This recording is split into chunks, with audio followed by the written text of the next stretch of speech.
আমারটা আমি প্রকাশ করতে গেলে আমার পিছনে আবার কে কুড়াল নিয়ে দাঁড়ায় সেটা তো আমি বলতে পারবো না, কারণ আমার একটু ভয় আছে। অর্থাৎ আপনি এখনো ভয় পাচ্ছেন, এই ভয়ের জন্য আপনি নির্ভয়ে আপনার মতামতটা প্রকাশ করতে পারছেন না, এটাই তো বলতে চাচ্ছেন? জি জি জি। ওকে, ঠিক আছে। 1971 সালে এ দেশকে পাকিস্তান থেকে বিভক্ত করে শেখ মুজিবুর রহমান আমাদেরকে জাতি হিসেবে ধ্বংস করে গেছেন। এর জন্য শেখ মুজিবুর রহমানের বিচারও হওয়া উচিত বলে অনেকে মনে করে। এটা আপনি কি মনে করেন এই বিষয়টা? আমি মনে করি আমাদের যে পূর্বে যে যারা ছিলেন, শেখ মুজিবুর রহমান, জিয়াউর রহমান, ওনারা খুব মূল্যবান লোক ছিলেন। ভুল ত্রুটি থাকবেই তাদের, কিন্তু তারা মূল্যবান ছিলেন, তাদেরকে আমরা মূল্যায়ন করি। কিন্তু এরপর থেকে যারা করছে, আমরা তাদেরকে আসলে আমাদের নিজের ব্যক্তিগতভাবে আমি করতে চাই না। আসসালামু আলাইকুম। ওয়ালাইকুম আসসালাম ওয়া রাহমাতুল্লাহি ওয়া বারাকাতুহু। ভাই, আপনি কি করেন, পেশা কি? আমার পেশা হচ্ছে ইলেকট্রিক কাজ। মানে আপনি একজন ইলেকট্রিক মিস্ত্রি? ইলেকট্রিক মিস্ত্রি। আচ্ছা আচ্ছা। আপনার বয়স কত এখন? আমার বয়স এখন বর্তমানে 55, কিন্তু আমার এনআইডি কার্ডে আপনারা দিয়ে দিয়েছেন 79। আচ্ছা, আপনার পড়াশোনা করেছেন কতটুকু? পড়াশোনা করছি ক্লাস 9 পর্যন্ত। ক্লাস 9 পর্যন্ত। আপনার জন্মস্থান কোথায়? আমার জন্মস্থান হয়েছে পূর্বপুরুষের বাড়ি হয়েছে আমাদের গাজীপুর। গাজীপুরে। আচ্ছা, আপনি কোন এলাকার ভোটার? আমি হয়েছি মিরপুর এলাকার voter. Eastern housing. Mirpur eastern housing. এটা নির্বাচন এলাকা কত জানেন? ঢাকা কত? 92 না, ঢাকা কত এটা? এটা ঢাকা 16। ঢাকা 16। আচ্ছা, আপনি ঢাকা 16-র এখানকার আপনি ভোটার। আচ্ছা, আপনি একটু বলবেন, আপনি যেহেতু এখানকার ভোটার, 2001 সালে এখানে কে এমপি ছিলেন? 2001 সালে কে এমপি ছিলেন? আমরা তো রাজনীতির সাথে জড়ানো না। আপনি ভোটার ছিলেন না, আপনি ভোট দিয়েছেন, আপনার এলাকায় 5 বছর এমপি ছিল, আপনি কি তার নামটা মনে আছে? না, তার নাম মনে। আচ্ছা, ওইটা আমি জানলাম যে 2001 সালের যিনি এমপি ছিলেন আপনার তার নাম মনে নাই, কিন্তু 2008 সালে নির্বাচনে, অর্থাৎ ফখরুদ্দিনের সময় যে নির্বাচনটা হয়েছিল, সেই নির্বাচনে আপনার এই এলাকায় কে এমপি ছিলেন? ওই ইলিয়াস মোল্লা। ইলিয়াস মোল্লা সাহেব। ইলিয়াস মোল্লা কোন দলের এমপি ছিলেন? উনি আওয়ামী লীগের এমপি ছিলেন। আচ্ছা, এখন এই মুহূর্তে আপনার এলাকায় সামনে যে নির্বাচন হবে, সেই নির্বাচনে কার কার নাম শোনা যাচ্ছে এবং তারা কোন কোন দলের, যারা প্রার্থী হতে চাচ্ছে? প্রার্থী তো আমরা হাজার হাজার দেখতেছি। জি। এখন কে আসলে হাজার হাজার দেখছেন, কিন্তু এর ভেতরে আপনি 2-3 জন, যে এলাকায় দেখা যাচ্ছে পোস্টার দেখা যাচ্ছে, ফেস্টুন দেখা যাচ্ছে, এরকম 2-3 জন কার কার দেখছেন আপনারা?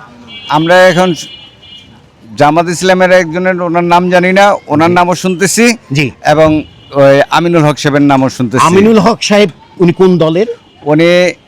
আমিনুল হক সাহেব বিএনপির। উনি বিএনপির কি ঢাকা উত্তরের সভাপতি? হ্যাঁ। আচ্ছা, তাহলে এখানে আপনার আগামী নির্বাচনে আপনার বিএনপির প্রার্থীর নাম শুনতে পাচ্ছেন আমিনুল হক সাহেব, যিনি একজন ফুটবল খেলোয়াড় ছিলেন এবং ঢাকা উত্তরের উনি বিএনপির সভাপতি। আর জামাত ইসলামীর একজন প্রার্থীর নাম আপনারা শুনেছেন, কিন্তু তার নামটা আপনি এই মুহূর্তে বলতে পারছেন না। এখানে কি এনসিপির কোনো প্রার্থীর নাম জানতে পেরেছেন? এনসিপির নাম জানি না। এনসিপি অনেক ছাত্রদের দেখি, আমরা ছাত্রদের অনেকে পছন্দ করি, কিন্তু এনসিপির দলটা যে, এই দলটা আমরা করতে পারি নাই। এই দলের লোকের সাথে আমার কথা হয়। আচ্ছা, এখানে হাত পাখা মার্কা কোনো প্রার্থীর নাম কি শুনতে পেয়েছেন? না, হাত পাখা প্রার্থীর কোনো নাম শুনতে পাইনি। আচ্ছা, স্বতন্ত্র প্রার্থী হিসেবে কোনো প্রার্থীর নাম কি আপনারা শুনতে পেয়েছেন? না, স্বতন্ত্র কোনো প্রার্থী আমরা দেখতেছি না। আচ্ছা, এই মুহূর্তে যদি নির্বাচন হয়, অর্থাৎ এই মুহূর্তে বলতে আগামী ফেব্রুয়ারি বা আগামী বছর নির্বাচন যদি হয়, আপনি জামাত ইসলামের একজন প্রার্থী বলছেন, কিন্তু নাম বলতে পারছেন না, কিন্তু বিএনপির প্রার্থী বলতে পারছেন। আচ্ছা, যদি নির্বাচন হয়, তাহলে সেই ক্ষেত্রে কে এখানে নির্বাচিত হয়ে সংসদে যেতে পারবে বলে আপনি মনে করছেন? আমি মনে করি জামাত ইসলাম হোক আর ওই যে হাত পাখা হোক, যেই হোক, তারা আসুক, সেটা আমরা চাই না। আমরা চাই নিরপেক্ষ, নীরবতা, এবং আমরা যেন বসবাস করতে পারি সুন্দরভাবে, পরিশ্রম করে যেতে পারি সৎভাবে, সঠিকভাবে, যে আমাদের ছেলে মেয়েদেরকে আমরা সুন্দরভাবে মানুষ করে যেতে পারি। আমরা এর জন্যই পরিশ্রম করি।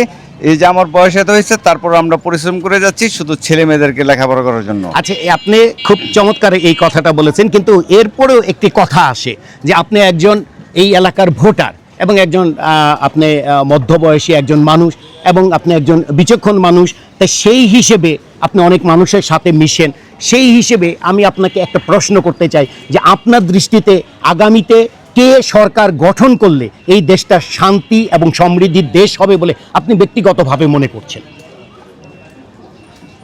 এখানে যারা প্রার্থী হবে, প্রার্থী যদি আমি এখানকার প্রার্থী বলিনি, আমি সার্বিকভাবে বাংলাদেশের কোন দল রাষ্ট্রীয় ক্ষমতায় গেলে আপনি একজন ভোটার হিসেবে মনে করেন যে হ্যাঁ এই দেশ শান্তির দেশ হবে? আমারটা আমি প্রকাশ করতে গেলে আমার পিছনে আবার কে কুড়াল নিয়ে দাঁড়ায় সেটা তো আমি বলতে পারবো না, কারণ আমার একটু ভয় আছে। অর্থাৎ আপনি এখনো ভয় পাচ্ছেন, Yes. এই ভয়ের জন্য আপনি নির্ভয়ে আপনার মতামতটা প্রকাশ করতে পারছেন না, এটাই তো বলতে চাচ্ছেন? জি, জি, জি। ওকে, ঠিক আছে।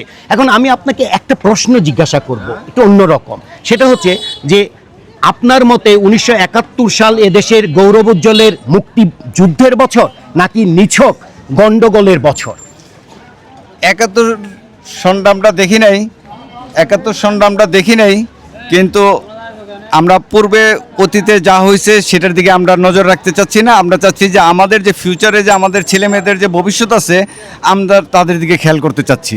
না ঠিক আছে, আপনি 71 দেখার দরকার নেই, কিন্তু 71-এর ইতিহাস তো শুনেছেন। আপনার বয়স 55 বছর বয়স, জি। তা আপনি তো 71-এর ইতিহাস, তাহলে 71-এর ইতিহাস যা শুনেছেন সেই হিসেবে আপনি 55 বছর বয়সী একজন মানুষ, সেই হিসেবে আপনার বিবেকের কাছে প্রশ্ন হচ্ছে যে 71 সালটা কি আমাদের বাংলাদেশের মানুষের জন্য এটা একটি গৌরবোজ্জ্বলের বছর নাকি ওইটা নিছক গন্ডগোলের বছর? আপনি না, কোনটা বলবেন? গৌরব এই 71-এ যে আমরা যে বাংলাদেশ স্বাধীন হয়েছে এটা আমাদের গৌরবের বিষয়। আচ্ছা, ওইটা নিছক গন্ডগোলের বছর না? না, না, আচ্ছা, না। আপনাকে আমি আরেকটা প্রশ্ন করি। কেউ কেউ মনে করছেন, এখনই মনে করছেন এবং অনেকেই মনে করে, সেটা হচ্ছে 1971 সালে এ দেশকে পাকিস্তান থেকে বিভক্ত করে শেখ মুজিবুর রহমান আমাদেরকে জাতি হিসেবে ধ্বংস করে গেছেন।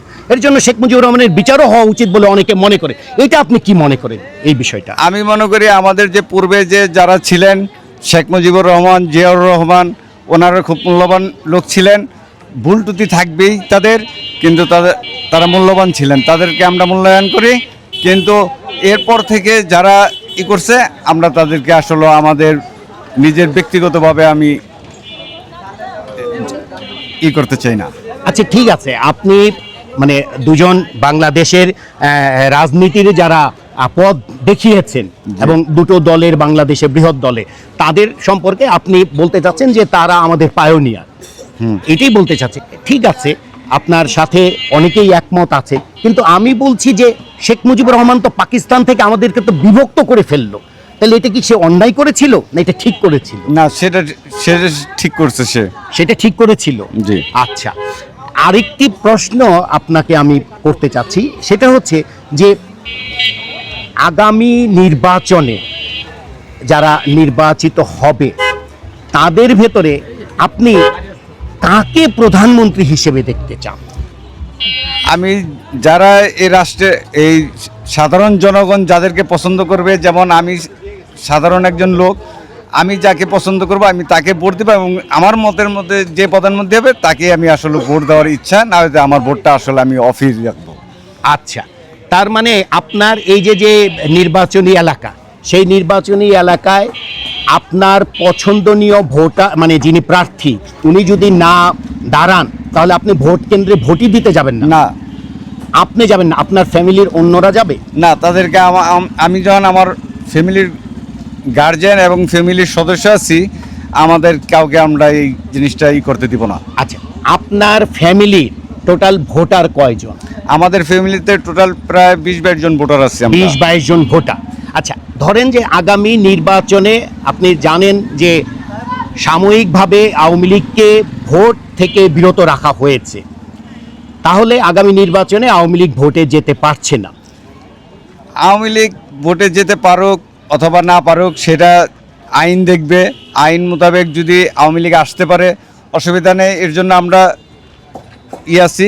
কিন্তু ওই আওয়ামী লীগ আসলে যেন সে যে ভালো প্রার্থী এবং ভালো কাজ করছে এবং ভালো করছে, আমাদের মধ্যে অনেক কিছু পছন্দ হয় না। যেমন আমার ছেলেই অ্যাক্সিডেন্ট হয়েছে আপনাদের এই জুলাই, কিন্তু আমরা কিন্তু এখনও প্রকাশই করি নাই। আমার ছেলের মাথায় কিন্তু এখনও গুলি আছে, কিন্তু এখনও গুলির ট্রিটমেন্ট কিন্তু আমি করি নাই। এই 2 মাস যাবৎ ছেলের মাথা ব্যথা, এই মাথা ব্যথার জন্য তার ট্রিটমেন্ট আমি এখনও করাইতে পারতেছি না। আচ্ছা, আপনি যেহেতু জুলাই আন্দোলনের কথা বললেন, জি। তাই জুলাই আন্দোলনের 1 বছর পূর্ণ হলো, এই 1 বছরে আমরা কি পেলাম? আমরা 1 বছরে আমরা খুব ভালো আছি, মোটামুটি আগের থেকে খুব ভালো আছি। ভালো আছে, কিন্তু পেলামটা কি? আমরা পাবো, ভবিষ্যতে পাবো, আমরা সেই আশায়, মানে যেই পরিস্থিতি আছে সেই আশায় আমরা সামনের দিকে আমরা ভালো হবে এরকম একটা আশা আছে। কিন্তু এই রাজনীতি, জামাতে ইসলাম, হাত পাখা, এই তারপরে বিএনপি, অন্যান্য যে বাংলাদেশের কতগুলো দল আছে, অনেকগুলো দল আছে, সব দলের মতামত এবং সবাই আইসা যদি জনগণের কাতারে এসে দাঁড়ায়, আমার মনে হয় তারপরে আমরা হতে পারবো। আচ্ছা, আপনি হাত পাখার কথা বললেন, আপনি জামাতে ইসলামের কথা বললেন। আমি আপনার কাছে আরেকটি জিনিস জানতে চাচ্ছি যে বাংলাদেশে আরেকটি ইসলামিক দল আছে এবং ওইটাও একটি বৃহৎ ইসলামিক দল, যে ইসলামিক দলের মার্কা হচ্ছে এই যে দেখা যাচ্ছে রিকশা। এই ইসলামিক দলটা কোন ইসলামিক দল এবং ওই ইসলামিক দলের নেতা কে, আপনি কি জানেন? আমরা শুনছি ওই ইসলামিকের দল হচ্ছে মামুনুল হক সাহেব। মামুনুল হক সাহেবরা আমাদের খুব পছন্দ হয় এবং মামুনুল হক সাহেব ওনারা তো নির্বাচনের রাজনীতিবিদের কাতারে না, কিন্তু ওনারা সাধারণ জনগণের ইসলামিক আমাদের ধর্মীয় হিসাবে আমাদের মামুনুল হক সাহেব ওই ইসলামটা আমাদেরকে পছন্দ হয় এবং আমাদের ছেলে মেয়েদেরকে আমরা লেখাপড়া করাচ্ছি। আচ্ছা, আপনি চমৎকার কিছু প্রশ্নের উত্তর দিলেন। আমি সর্বশেষ আপনার কাছে একটি জানতে চাচ্ছি যে বর্তমানে মতৈক্যের একটি কমিশনের কথাবার্তা চলছে, সেই ক্ষেত্রে যে উচ্চ কক্ষ, নিম্ন কক্ষ, পিআর, এইগুলো কিছু কি আপনি জানেন? উচ্চ পক্ষ, পিআর পক্ষ, যে পক্ষই হোক, আমার কথা হয়েছে আমরা সুন্দরভাবে বাঁচতে চাই। জি, আমরা সুন্দরভাবে বাঁচতে চাই। আমাদের পরিশ্রমটা যে এই পর্যন্ত যে পরিশ্রম করে আসতেছি, আমাদের পরিশ্রমটা যেন বৃথা না যায়।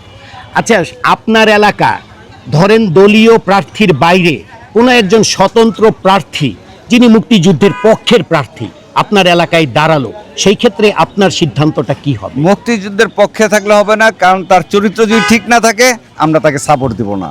আমরা সাপোর্ট দিব সেই ব্যক্তিকে, যেই ব্যক্তি সাধারণ জনগণের কাতারে এসে দাঁড়াবে। সাধারণ জনগণের কাতারে আপনি যে কয়জন প্রার্থীর কথা বললেন, শোনা যাচ্ছে এদের ভিতরে কেউ কি আছেন যিনি সাধারণ জনগণের কাতারে এসে ইতোমধ্যে দাঁড়িয়েছে? না, এটা আমাদের ব্যক্তিগত প্রশ্ন, এটা আপনার এই উত্তর আমি দিতে পারবো না।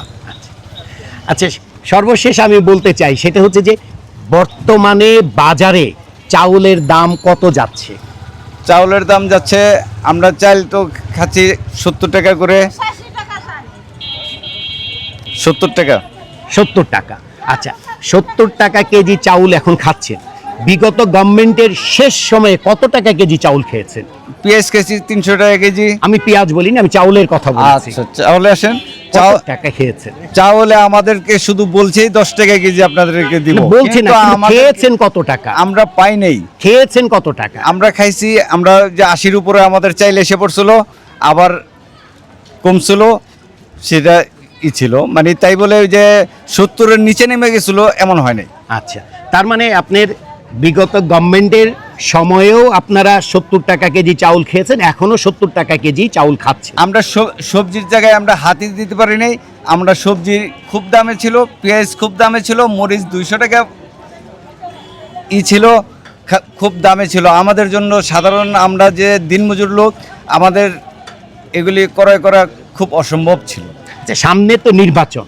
জি, আপনি একজন 55 বছর বয়সী, আপনি একজন সম্মানিত ভোটার, এবং সেই হিসেবে আপনি সাধারণ ভোটারের কাছে আপনার কোনো আবেদন থাকলে আপনি বলতে পারেন।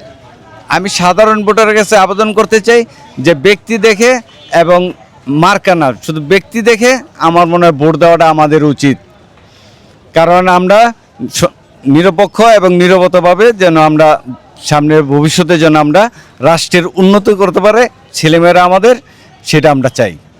আচ্ছা, তাহলে আগামী নির্বাচনে কারা সরকার গঠন করলে এদেশের মানুষ শান্তিতে বসবাস করবে বলে আপনি শেষ মুহূর্তে মনে করছেন? আমি শেষ মুহূর্তে মনে করতেছি সব দল রাজনীতিবিদরা এসে যদি সাধারণ জনগণের কাতারে এসে দাঁড়ায়, তাহলে আমার মনে হয় যে জিনিসটা সুন্দর হবে এবং আমরা ভোটও তাকে দিতে পারবো।